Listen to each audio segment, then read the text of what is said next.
Welcome to the end of Phase 1 of the Albion Campaign. I'm Jason, the creator of the Kalidasia Universe, and in just a moment here, we'll decide the fate of the planet Kaylynn 6.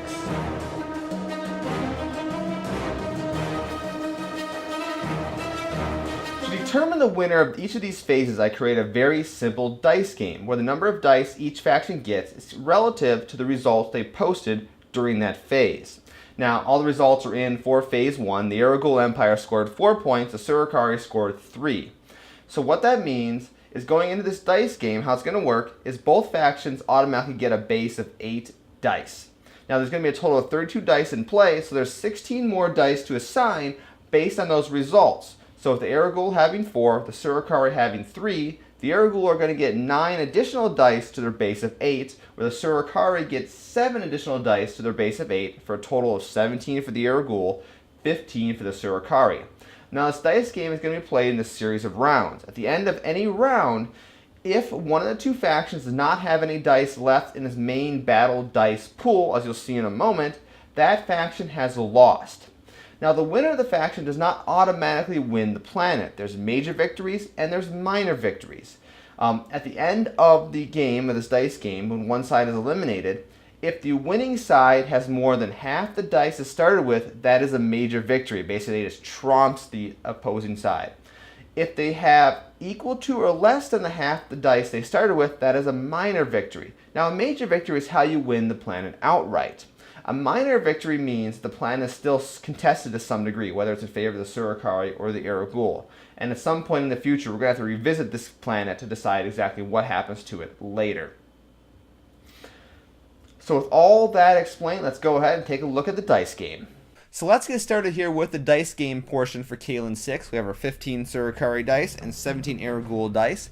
And as we go step by step here through the game, I'll explain what I'm doing. So let's start here by rolling our 17 Heragul dice. We're looking for 4 pluses.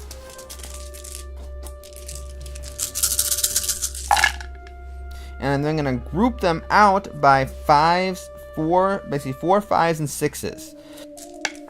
The rest of these are all just nothing for right now. And so we're going to roll our 15 Surakari dice. And once again, I am laying them out by 4, 5s, and 6s. And the rest are all nothing. Okay, now we're going to go down 6s, then 5s, and 4s.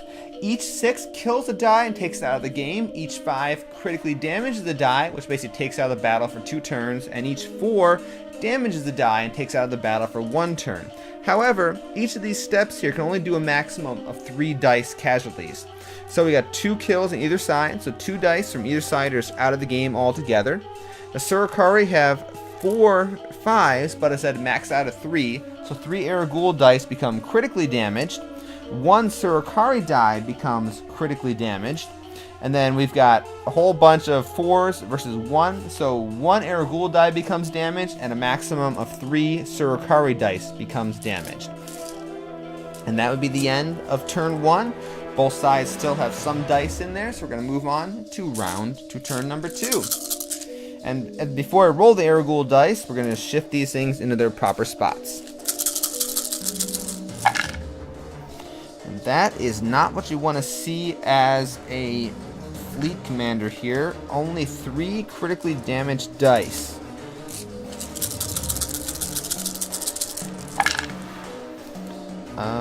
Not a whole lot better actually for the Surakari, because like I said, there are limits on how much damage you can do per level, and that's in place basically to prevent a complete steamrolling, because a lot of dice like this, you can literally steamroll the entire game and ruin it really fast.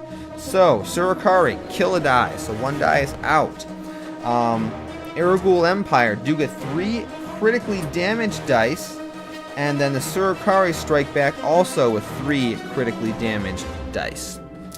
So there we are at the end of round 2. We're looking like that. Let's go on to round 3 here. Everything moves back into place. Critically damaged become damaged, and then these guys slide in just like that. Heragul are up first. Once again, only getting critically damaged dice. And the Surakari are wearing down the Heragul a little bit with this method.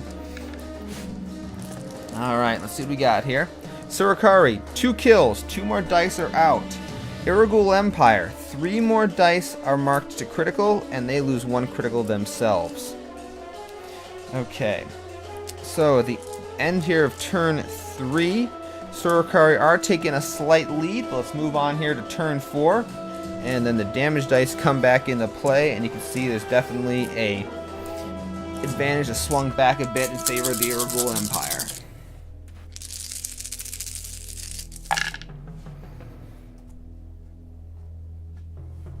Only 2 successes there for the Heragul. Surakari now. And a little bit better for the Surakari. Actually, they did really good. That was a 4 that I just bumped there.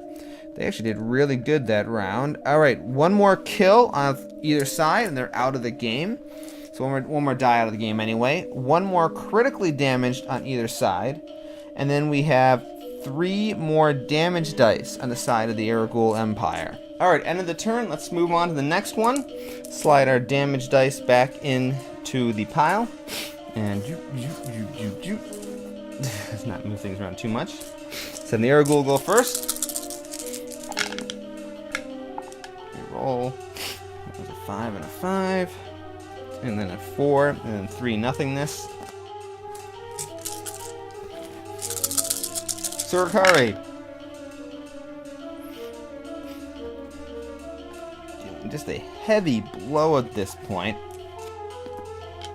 Alright, Surakari get 3 dice are now critically damaged. 3 more. And then 3 more are going to be damaged. And that will end this battle for the Surakari. But first, their critically damaged dice go there. And they each get 1 more damage dice. And these were all just damaged. So the end of the round, finally. So as we end the game here with 5 dice for the Surakari left, none for the Heragul. That's a Surakari victory. And since they started the game out with 15 dice, they are now down to less than half of their starting value, which means this is a minor victory for the Surakari.